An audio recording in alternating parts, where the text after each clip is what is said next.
that has a couple pieces to it. One is the students, working with them to kind of change the way they see school, dealing with all the baggage that they bring to campus. So everything from being unprepared to go to school, all the way to not having support systems in place to help get them through. So we're addressing those things, but a big part of it is the image. The African American male image on campus is not necessarily one of academics, so we're addressing that from the standpoint of, on one hand, we're trying to help guys be more responsible, more accountable, holding their feet to the fire. And the other side of it is helping faculty and staff to notice the changes that are happening, no matter how minute they might be, but noticing, supporting, and encouraging those changes along the way. But then also, trying to create some type of incentive, external incentive first, which is then moved into an internal incentive to help keep those guys moving forward and progressing through the program. And so when you talk about, just what's been created, we take a real grassroots approach. It's let's meet them where they are, let's connect first, build this relationship, get you vested in not only, first is going to be just how I approach you, how I communicate with you, but beyond that, it's going to be you vested in the fact that you believe I got your best interest at heart. I've related to you in the way that we connect, and now you'll pretty much follow me anywhere. And then as I create the anywhere, I try to make it as attractive and look as good as I can along the way so that you'll continue to just run without looking up, so to speak. And that's kind of, in a nutshell, that's kind of what it is.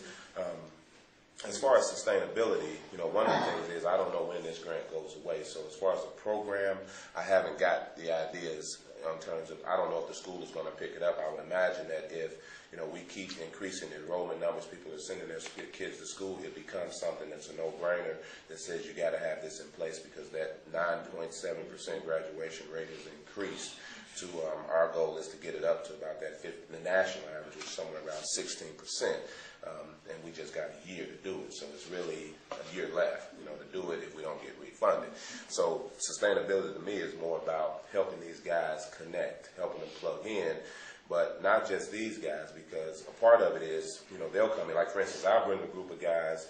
I was real, just moved this morning. I got an email because I took a group of guys to the Unity dinner last time we went, and I didn't make it this past weekend, but they did.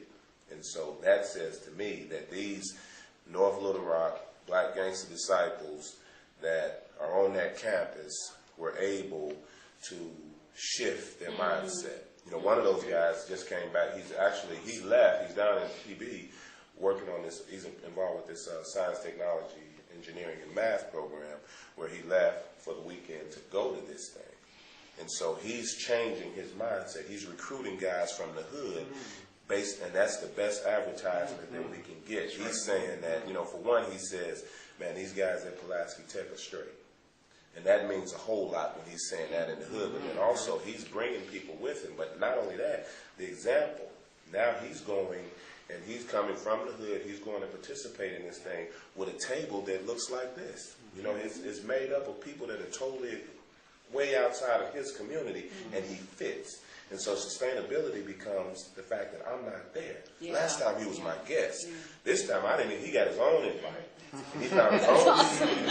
So I think that sustainability beyond that becomes the fact that if I could get that guy to take my position, if he could do this job, that would be ultimate sustainability. But beyond that, if he plugs in to his little brother, now that he's connected to a larger group and he's created a relationship with people that are different from where his parents were or from where he was, now he has friends that know stuff that he doesn't know, people that can expose him to stuff that he hadn't been exposed to. And so his son comes into it a whole different way, and that's what happened to me. That's what's happening with my kids. The fact that I know a lot of you around the table, it speaks to that, So my kids, they have friends that, So can what you created be replicated outside of the confines of an educational institution and be placed in a neighborhood like what he's trying to do and have the same dynamic?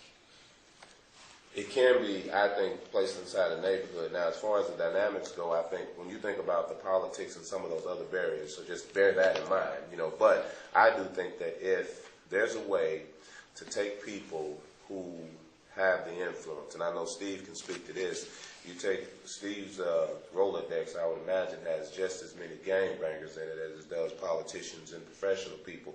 But a lot of those guys that would endorse Steve or would accept Steve are also the guys that are respected in the community, which would give life to any mentoring program and make it cool, make it okay to go hang out with the white guy that's coming to pick you up and go off and do whatever you're doing. If the hood says that's cool, then it's not something that you're not having to hunt that kid down. It's not a negative experience for him. And so I think that starts to create more of a mentoring culture.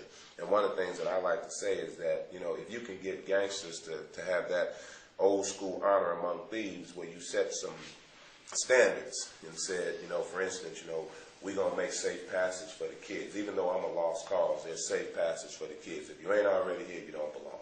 So we don't sell drugs to youngsters. We don't do this. We don't do that. But you would have to talk to gangbangers to do that. You would have to build a relationship enough, and those guys need stuff. On Pulaski Tech campus, you know, one of the biggest things, if I'm asking guys to go, there's a guy right now who's majoring in education.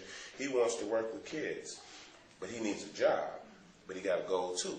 So when he go interview for a job, he's not articulate. Good guy, big heart, but that goal too just kind of, you know, it stares at you. And so it's hard for you to get past that. Or the guy that has the criminal record, you know, he has a felony. It's not a pedophile felony. It's a drug felony when he was 16 years old or whatever. But he can't come to your program and be a mentor, you know, which even though he has everything he needs. So I would say that there's a process that I would think of.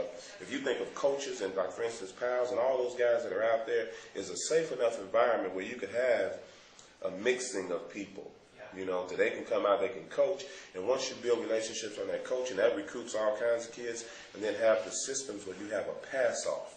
So the coach has built a relationship, he passes them off to this after-school program, and I think if we're able to bring not just this mentoring piece together, but you have the Arkansas Out-of-School Network doing what they're doing. You got all the other independent after-school funded programs doing what they're doing. That database becomes kind of a resource directory, so to speak. But I think one of the biggest things is trying to get that street endorsement, and that's kind of what I think the strength of what our program is it got street credibility, and it's in an educational setting, and so they feel good about being there. You're exposing them to stuff, you're providing them with some resources, some hope, and I think that is duplicated. You guys hold that thought, okay? Hold what you just heard.